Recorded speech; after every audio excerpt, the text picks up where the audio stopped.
Hey y'all, it's Rick here with Uncommon Communion, doing a recording again. I wrote for yesterday and I had wanted to write for today, actually, was looking to be able to do that. But then I really wanted to watch not one, but two more episodes of The Leftovers. I'm really glad I did. It is such an interesting and thought provoking show.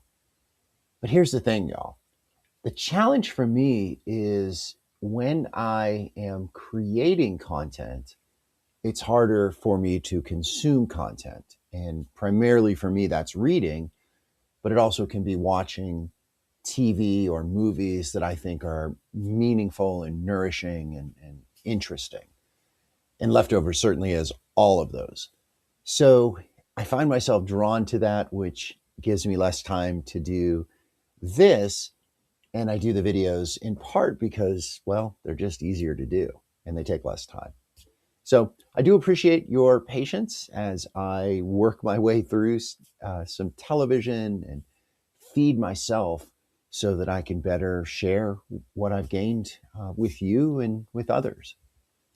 Well, let's begin as we always begin by recognizing and realizing and leaning into and living out from the reality that is that we are always and everywhere in the holy presence of the more and each other. So I think it has been an interesting day after the Super Bowl and still interesting things coming out in the Epstein files. And there were two things related to that today, and I want to just briefly talk about those. And then I want to talk a little bit more about the Super Bowl halftime show. So, two things today were particularly important. Number one, Ghislaine Maxwell testified via teleconference, Zoom probably, from her cushy club fed prison in Texas, and she took the Fifth Amendment, which again is a constitutional right that we do not have to incriminate ourselves. So that's why she did that. And that makes sense. Now, innocent till proven guilty, most of the time in sort of popular parlance, the idea is if you are taking the fifth, you probably have fear or knowledge that you are guilty. So be that as it may.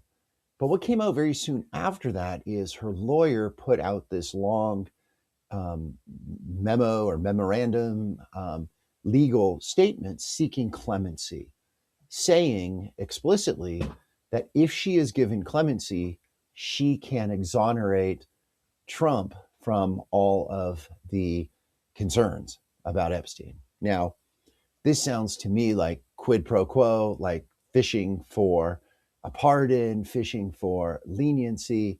And Trump has never ruled that out. When he's been asked about that, he has never ruled that out. So that is clearly still on the table. What also happened today that is interesting is that senators, I believe, and maybe I think it was representatives, I forget if it was senators or representatives, I think it was representatives, were able to see unredacted things, documents and photos and so forth that the Department of Justice has released from their Epstein collection. And it is quite a collection. You know, we often use files as, thinking like file folders, old school, but no, it's way more than that. I mean, we're talking hard drives upon hard drives upon hard drives, right? So they came out, two of them, Ro Khanna and Thomas Massie, the two that have been driving this from the beginning, came out and said that they're ready to name names of men who are clearly implicated in, I didn't see it in the article I looked at, but I think they're saying clearly implicated in the rape and sexual abuse of girls, underage girls. And they went so far, Massey went so far as to say he might just read these out on the floor of the House where he is, because I guess there is protection from lawsuit if he does it there. Now, you may remember Marjorie Taylor Greene threatened to do that 2 months ago. She didn't, but I think things are clearly heating up with that. A couple other little Epstein things, more and more as people, as independent journalists, as sleuthers at home are digging more and more and more through what has been released. They're finding more nuggets and important information that is pointing more and more to Trump and more to lies, just flat out lies. And, that's significant. And meanwhile, across the pond over in England, serious things are happening in the UK with fallout from this, resignations and so forth. And you got to think that the pressure overseas is going to lead to more pressure here at home. So, TikTok, it is, and I don't mean the app, I mean the clock is running, and it's a matter of time. It's also a matter of time until the majority white people in this country become the minority. Demographically, that's not that far off. In some states like California, it's already happened.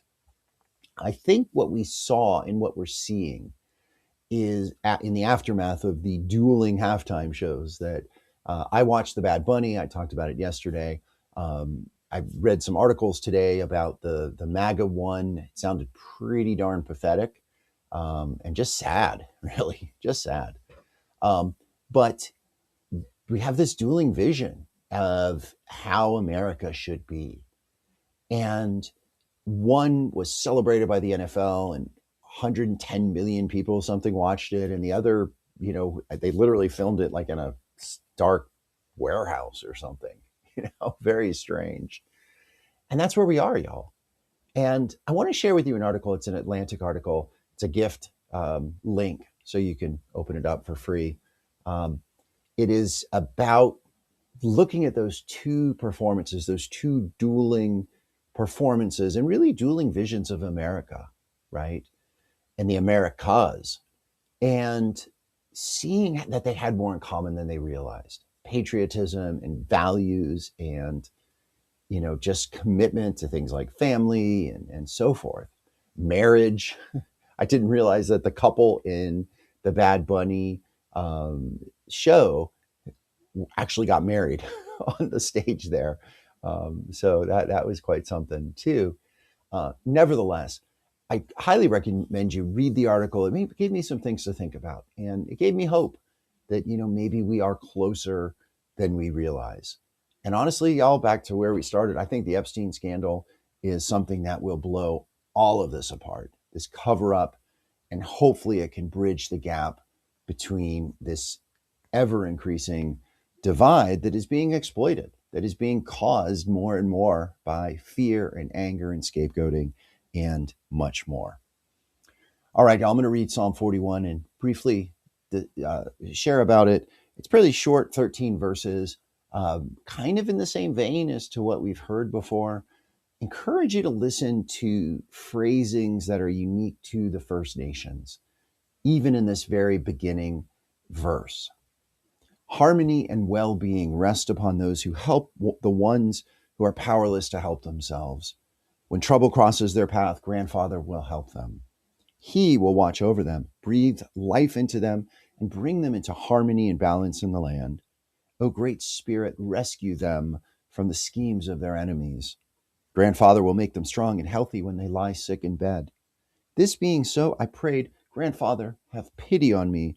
My whole being needs your medicine, for my broken ways are not in harmony with you. My enemies wish only evil for me, saying, how long before he dies and his reputation fades into the dust?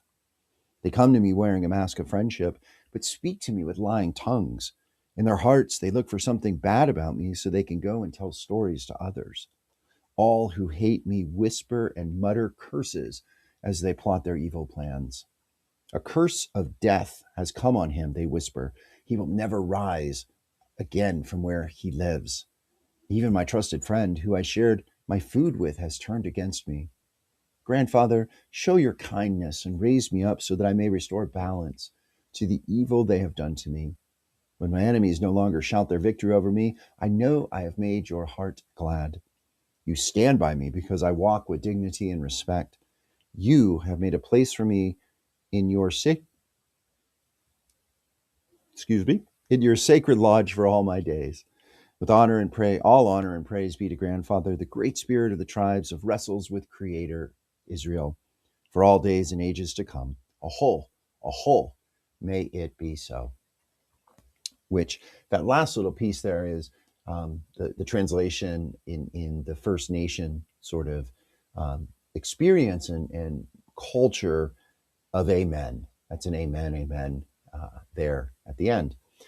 I continue to be struck by this idea of balance and harmony, right? And goodness and well being and walking the path. I mean, those terms, which again, you can look up and see how they're usually translated, typically translated, um, I find those so evocative and so helpful, right? I mean, if that's what we are striving for, balance and harmony and serenity, then that is good. Anytime, we are in union with each other and communion with each other, that is where we discover those qualities, those ways of being. And I think it's just so much more relevant to this time and this age than some of the older ways of translating that, older ways of thinking about that. So I am grateful that we have this translation. Like I said, it's a new translation. I think it's just been out for a few months, quite honestly, and I really appreciate it and hope that you do too. Honestly, I couldn't see myself going through the Psalms with this exercise, with this practice, any other way, because I just find this so rich, and I hope you do too. So let's hear the centering prayer to close with this. God, beyond words and understanding, you are the silence underneath me, waiting for some sign that life has a purpose. You are the space in between every breath and sob and shout of sorrow, grief, or depression. You are the hunger and the food that compels my search for meaning. You are everything, even if I live as if you are nothing. Draw me now into the inner heart of this life, knowing beyond knowing the Christ way, truth and life of your presence. All right, y'all. Thank you for listening, for watching. Blessing and good. Be bold, be well, hold fast, y'all.